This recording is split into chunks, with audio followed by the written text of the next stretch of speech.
जानिए 2 माह की कोख से जन्मे शख्स के बारे में। જાણો બે માતાના ગર્ભમાંથી જન્મેલા વ્યક્તિ વિશે. Know about the person born from the वॉर्म ऑफ 2 मदर्स। नमस्कार दोस्तों, आप सभी लोगों का ये वाणी व्रत चैनल में स्वागत है। दर्शकों, हिंदुओं के धर्म ग्रंथ और आपको सनातन धर्म से जुड़ी गुप्त और अद्भुत रहस्य की जानकारी आपको यहाँ वीडियो के माध्यम से मिलती रहेगी। आइए आज मैं आपको 2 माह की कोख से जन्मे एक शख्स के बारे में बता रहा हूँ। यह एक सच्ची कहानी है, इसलिए वीडियो को अंत तक देखें। अगर आपको यह वीडियो पसंद आए, कृपया वीडियो को लाइक, शेयर और सब्सक्राइब करें। धन्यवाद। 2 माह की कोख से जन्मे राजा। भारतीय सनातन संस्कृति को दुनिया की प्राचीन संस्कृतियों में से एक गिना जाता है। हमारी संस्कृति का मुख्य आधार यह है कि हम जिसके साथ भी रहे, हम एकदम घुल मिलकर और प्रेम के साथ रहे। वह प्राचीन भारतीय महाकाव्य महाभारत व पुराणों से मालूम चलता है। आइए हम एक महाराजा महाभारत काल में द्वापर युग में एक महान और शक्तिशाली राजा थे, जिनकी चर्चा दूर दूर तक होती थी। इनके पास सबसे विशाल सेना थी और वह बेहद क्रूर अत्याचारी भी था। वह राजा का जन्म शरीर के 2 अलग अलग टुकड़ों में हुआ था, इसलिए यहाँ कहा जाता है कि इस राजा का जन्म 2 माता के गर्भ से हुआ था। वह राजा महाभारत कालीन मगध राज्य वर्तमान बिहार का राजा था, जिसका नाम है मगध सम्राट जरासंध राजा।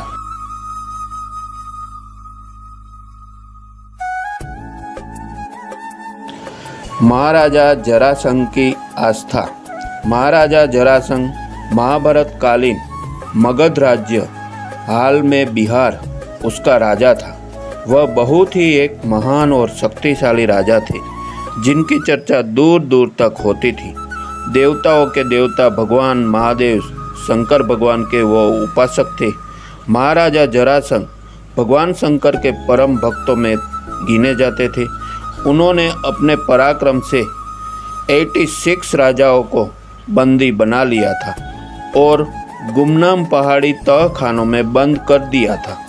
जरासंध 100 महाराजा को बंदी बनाकर उनको भगवान शिव की बलि देना चाहता था, जिससे कि वह चक्रवर्ती सम्राट बन सके।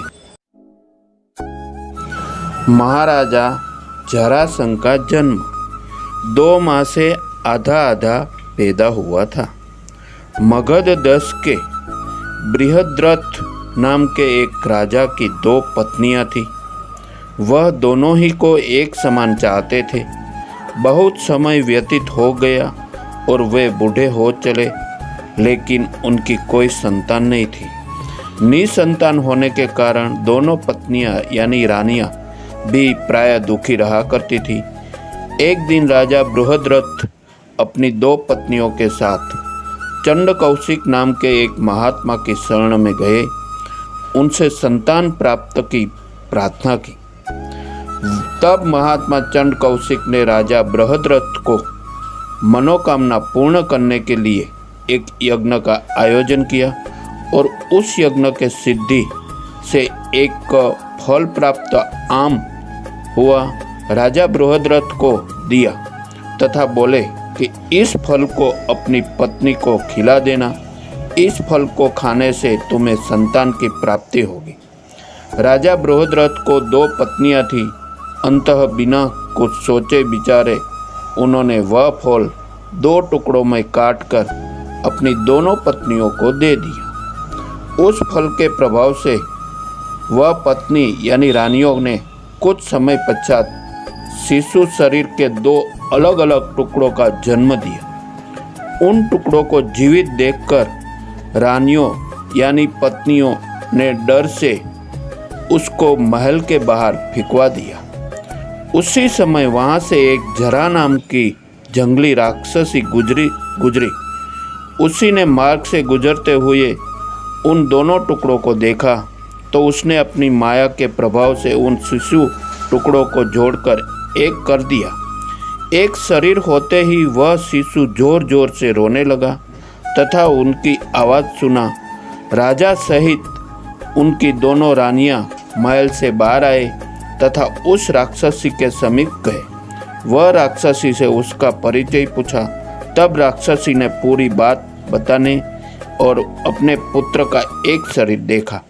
राजा बहुत खुश हुआ तथा उसने अपने पुत्र का नाम राक्षसी के नाम के जोड़ते हुए, राक्षसी का नाम जरा था इसके लिए उसका नाम जरासंध रखा। इस प्रकार जरासंध का जन्म हुआ। चक्रवर्ती सम्राट बनना चाहता था जरासंध। कहते हैं कि जरासंध ने अपने पराक्रम से 86 यानी 86 राजाओं को बंदी बना लिया था। बंदी राजाओं को उसने अपने पहाड़ी किले में कैद कर लिया था।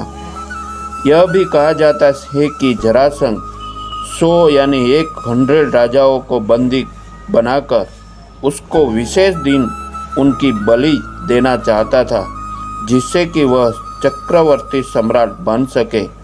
ऐसे कोई कारण है जिसके चलते जरासंध की पुराण में बहुत चर्चा होती है। भगवान श्री कृष्ण के मामा कंस के ससुर थे जरासंध। मगध सम्राट जरासंध राजा बृहद्रथ के पुत्र थे।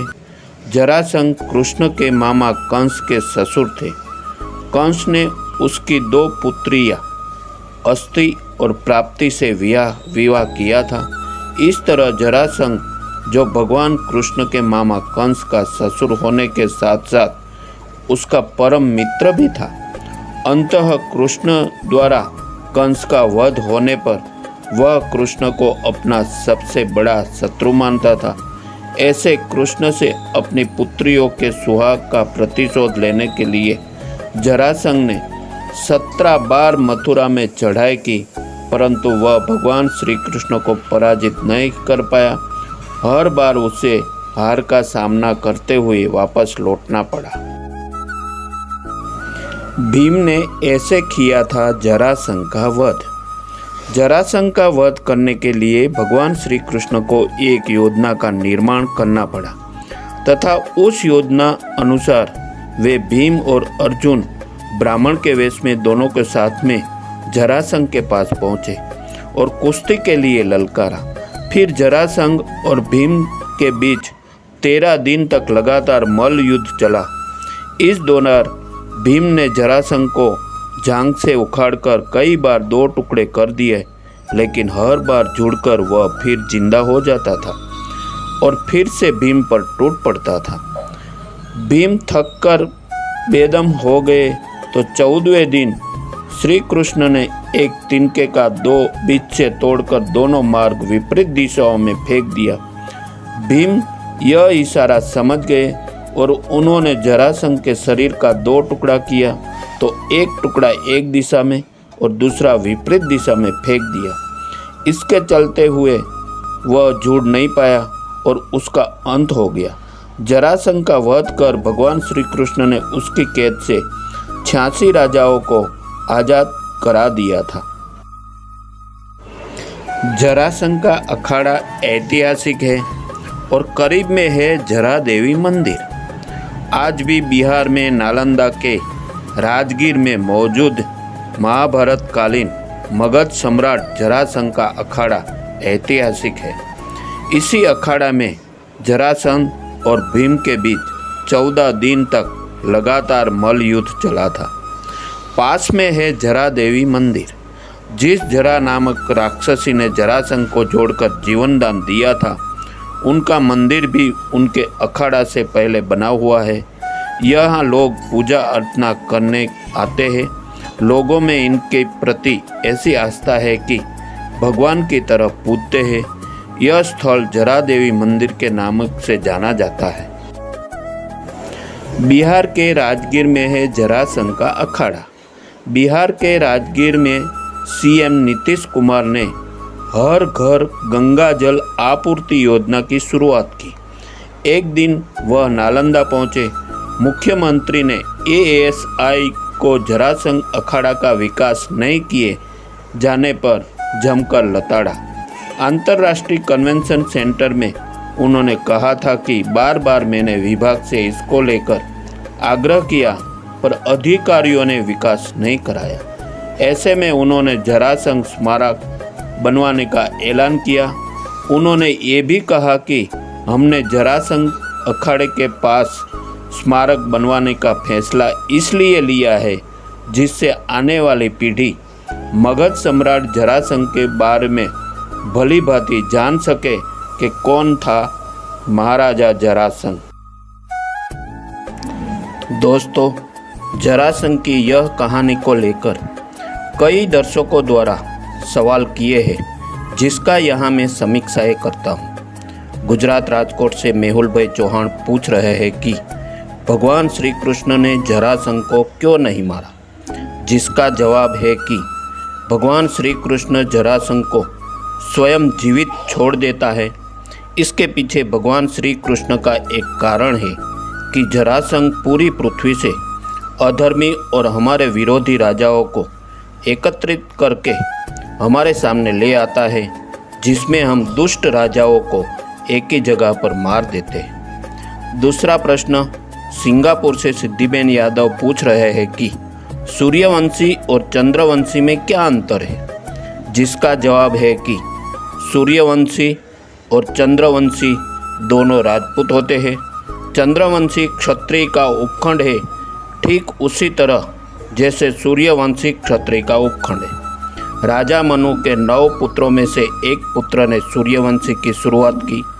मनु की बेटी इला का विवाह बुध से हुआ और उस दोनों के पुत्र चंद्रमा ने चंद्रवंश का प्रारंभ किया। तीसरा प्रश्न है कनाडा से मितालीबेन वाघेला का कि क्या राम सूर्यवंशी थे, जिसका जवाब है कि भगवान राम का जन्म इक्ष्वाकु वंश में हुआ था, जिसकी स्थापना भगवान सूर्य के पुत्र राजा इक्ष्वाकु ने की थी। इसलिए भगवान राम को सूर्यवंशी भी कहा जाता है। दोस्तों, ऐसी थी जरासंध की शख्सियत। अगर हमारी यह घटना स्टोरीज से जुड़े आपके कुछ सवाल है तो वो आप हमें वीडियो के नीचे दिए गए कमेंट बॉक्स में बताइए। हम आप तक सही जानकारी पहुंचाने का प्रयास करते रहेंगे। अगर आपको ये वीडियो पसंद आया है तो इसे कृपया लाइक, शेयर और सब्सक्राइब करें। ऐसे ही अन्य वीडियो के लिए जुड़ी रहे हर जिंदगी से।